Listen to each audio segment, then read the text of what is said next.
Okay, so I am back with you. I had to stop the video, y'all, because it was like some noise in the background in the house, a blender going. So I had to say I am doing a video.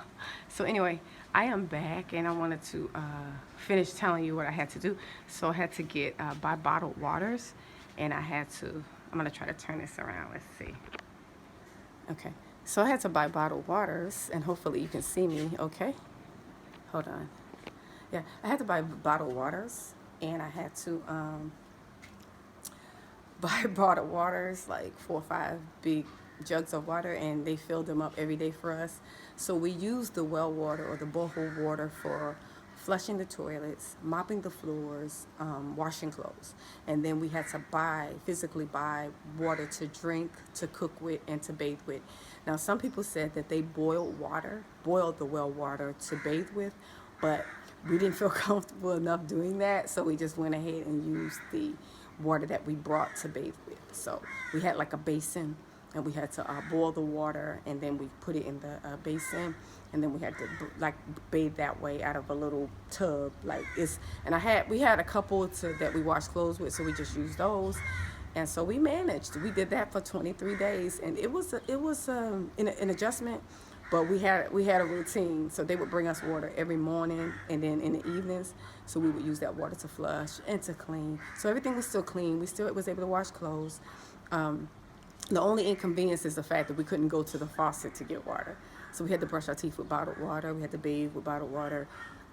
So we survived it until the water came on like 3 days ago, and I was so happy when I heard the water, the faucets in the bathroom, like shh. I was like, y'all, it made me so grateful for running water. It made me so grateful for water. You know, things that we take for granted that we accustomed to in the West that we don't think about. Like, it makes you grateful here living in Africa on the continent for the little things like electricity, like water, running water, So, yeah, it was an experience, and I wanted to share it with you. We managed. I'm still alive. I'm still okay. Some people commented and said that that's very unhygienic, someone said, but it really is okay because you use certain water for certain things. I mean, we did have bottled water that we drank, and then we had the water that we cooked with. So nobody got sick. Nobody got any kind of sicknesses or issues or anything, because we knew how to manage, and we knew what we could use the water for and what we shouldn't use the water for, right? So everything went well. We still had make sure we put a little bleach, a little pine salt in the water, make sure it was clean. Even when you wash your clothes, I put a little pine salt when I wash colored clothes, and then I put a little bleach when I wash white clothes, so it kills germs. So it was okay. Nobody got sick.